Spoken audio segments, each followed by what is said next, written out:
All right, got that bracket sheet out of the way. Gonna get the AC compressors, a couple bolts on the bottom, and then I'll get the fan and the fan shroud out of the way, and we'll be working on the radiator. I'll get you guys an update here in a few, and we'll go from there. All right, guys, AC compressor's off. Missing one bolt. Not a big deal. We got plenty of forward bolts, so we can probably match one up in the long run. So that's all done.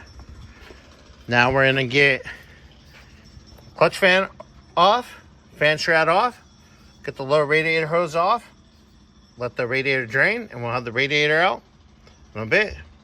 I'll show you guys again. All right, well, went a little bit farther.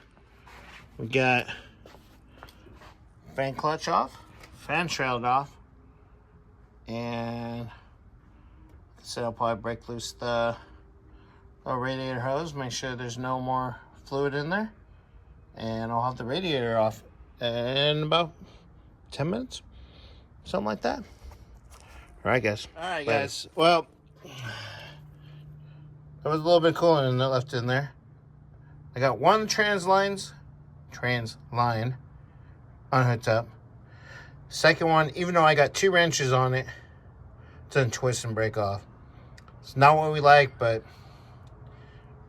can always fix it. All right, guys. Right.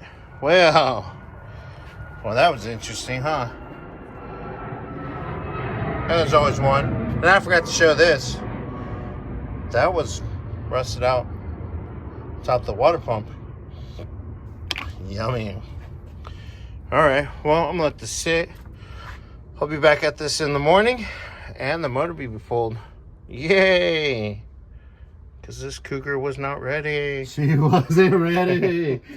All right, guys. Good night.